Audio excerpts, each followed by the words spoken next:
Mic testing 1 2 3 வணக்கம் வணக்கம் வணக்கம். ஹலோ மக்களே, எப்படி இருக்கீங்க? வேலை ஸ்ட்ரெஸ்ஸா? பாஸ் திட்டாரா? க்ரஷ் ரிப்ளை பண்ணலையா? இமெயில் டேட் வந்துச்சா? அதெல்லாம் பரவாயில்லைங்க. கொஞ்ச நேரம் இது எல்லாத்தையும் மறந்துட்டு நம்ம சேனலுக்கு வாங்க, சிரிச்சுட்டு போங்க. மனசுக்குள்ளே தாகம் வந்துச்சா, வந்தலோ வந்தலோ.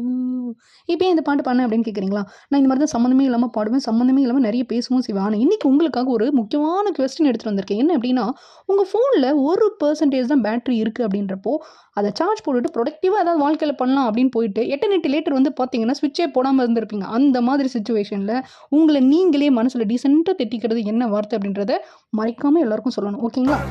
அதே மாதிரி நம்ம எல்லாருக்குமே இப்படி ஒரு ஃப்ரெண்ட் இருப்பாங்க. என்ன அப்படின்னா, ஹோட்டலுக்கு அவங்க கூட போகணும் அப்படின்னு வச்சுக்கோங்களேன். என்னடா வேணும் அப்படின்னா, நீங்கள் என்ன வேணாலும் ஆர்டர் பண்ணுங்க அப்படின்வாங்க. சரி தோசை அப்படின்னா வேண்டாம். பரோட்டா நான் சாப்பிட மாட்டேன். இட்லி ஐயோ வேண்டாம் அப்படின்றவாங்க. அப்போ எதுக்கிட்ட எதுனாலும் பரவாயில்ல அப்படிங்கிறீங்க. இந்த மாதிரி ஆட்களை பார்க்கும்பொழுது உங்களுக்கு என்ன சொல்லணும்னு தோணுது அப்படின்றது கமெண்ட் செக்ஷனில் சொல்லுங்கள்.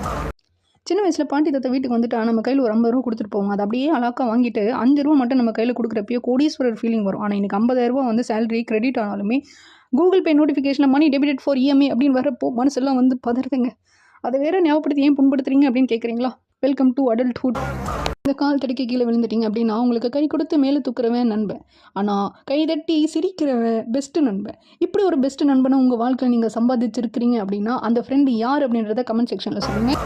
சென்னையில் டிராஃபிக்கில் சிக்கிக்கிட்ட கோவப்படக்கூடாதுங்க. மெடிடேஷன் பண்ணணும். அடுத்த சிக்னல் க்ரீன் ஆகுமா அப்படின்னு வெயிட் பண்ணுறது விட்டுட்டு நம்ம வாழ்க்கை எப்போ க்ரீன் ஆகும் அப்படின்றத பற்றி யோசிக்கணும்.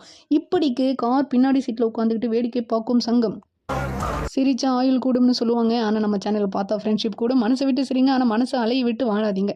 நான் உங்கள் ஆர்ஜே இப்போதைக்கு விடைபெறுகிறேன். நாளைக்கு இன்னொரு கலக்கலான எபிசோடில் சந்திக்கிறேன். அது வரைக்கும் சிரிப்பை ஸ்ப்ரெட் பண்ணுங்கள், சந்தோஷத்தை ஷேர் பண்ணுங்கள்.